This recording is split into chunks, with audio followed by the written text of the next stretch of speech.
Welcome back to the Piney Woods Homestead, y'all.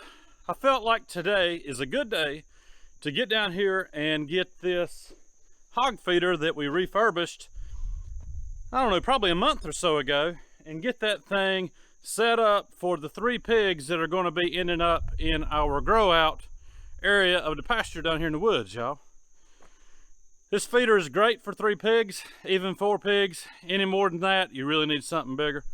And y'all, we bucket feed most of the time, but we like to throw a feeder in there during the grow out stage and let them free feed for a time before we start leaning them up just a little bit prior to processing. Guys, thanks for stopping in at the Piney Woods Homestead. Hit that like for us and subscribe if you hadn't, and if you have, y'all, we appreciate you.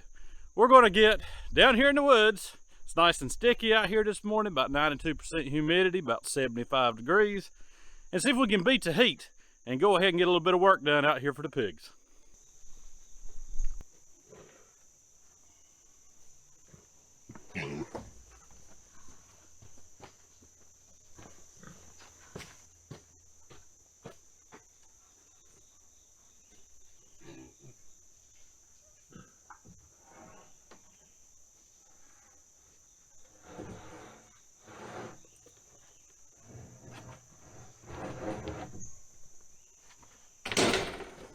Sorry, babies.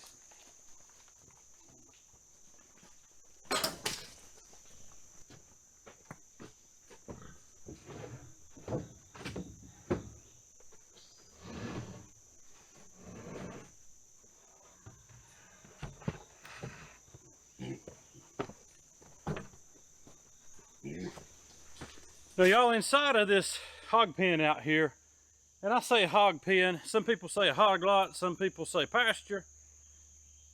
There is an acre out here fenced in, split about 3/4 to 25%, 3/4 for the sows or the gilt in the sow, and then the rest of it for the few that will grow out for topping out pigs, barbecue, and whatnot.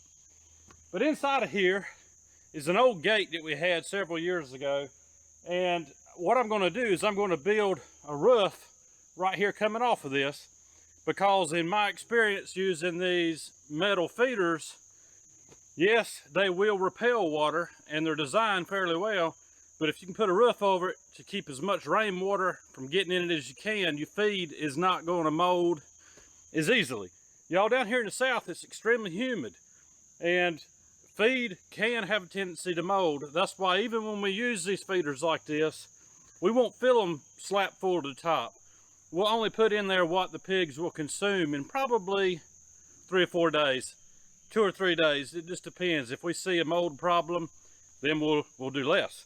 But I'm gonna put this thing, kind of a shed roof coming off of here, probably some type of little platform to sit it up on, because you don't want to just put it straight on the ground if you're in clay like we are. And the reason for that is they'll actually waller out a hole in front of it, and then they'll be reaching up trying to get into the feeder.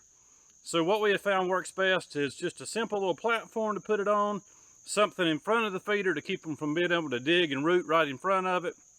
Keeps it nice and clean. Just is a little bit more efficient, y'all. So we're just going to use a little bit of rough cut lumber from the sawmill and put something together. I'll put this thing on a little bit of hyperlapse and let you watch me build it, guys.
Now y'all, this little shed roof, it's not perfect by any means, but it is secure, and it's gonna shed the water off of this feeder.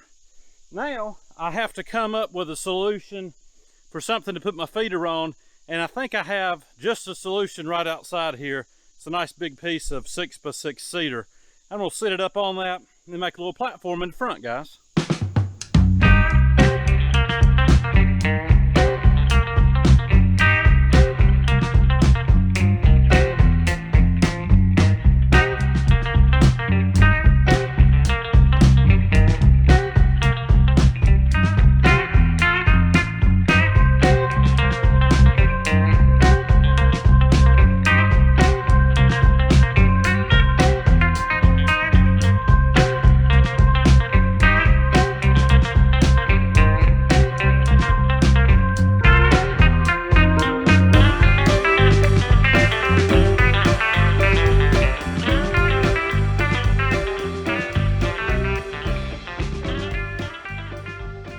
All right, so now I've got the base in. I was going to use a piece of 6x6 cedar that I have, but it really was not necessary. So I decided to save that for another project. I just came in here with some rough cut 2x4s, framed out the base, secured it to those treated 4x4s that are in the ground. And no, none of this is treated, y'all, because believe it or not, treated lumber doesn't come off of that mill. And we use what we have. The way they did it in the old days, using what you got. And we will probably put some homemade stain on here. That'll help a bit, but when it rots, we'll build a new one. It'll be several years before we have to do that though. But I've got some slats in here. I don't know if you can see. Little gaps. Not a gap big enough for a foot to fall through, but big enough for mud to fall through. It's going to be on their feet. That way it doesn't end up with just a muddy mess here. If you're going to build a platform, put some slats in it. That way it is self-cleaning and keep it clean, guys. Now I'll drag that heavy feeder in here and set it up. I may have to do a little bit of shimmying to get it level because I like for it to be level so that it's just dispersing feed properly.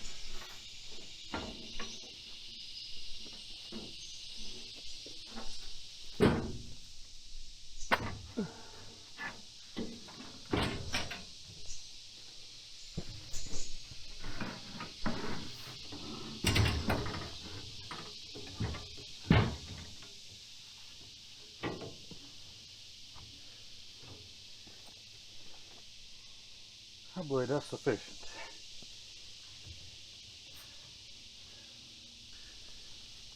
All right, y'all, there you have it.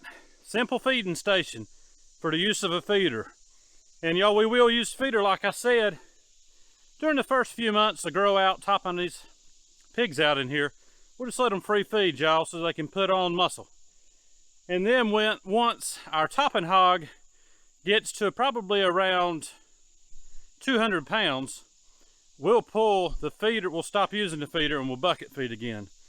Because from our experience, and this is our experience, y'all, like I've told you before, we are not experts. We've just been living this way for a lot of our life. Most of it in generations before us. But anyways, after 200 pounds, they tend to put more fat on than they do muscle. So we'll start leaning them up at that stage. But y'all, this is going to work out good. The little restoration I did on it a while back, I believe it's going to work good. And I can just come right here under the dry, right there, put feed in it. Well guys, that's going to wrap it up for me today here at the Piney Woods Homestead. I'm glad I got this project done. I thought I was going to be able to get it done without sweating a bunch, but y'all, this humidity is rough, and now the heat. I wrapped up in some good insect repellent because it feels like the Everglades down here, y'all. If you've ever been there, you know what I'm talking about, or if you live down that way. Guys, hit the like for us and subscribe if you hadn't. And as always, we appreciate you if you have. We'll see you in a few days with another video. Y'all have a good day and a great week.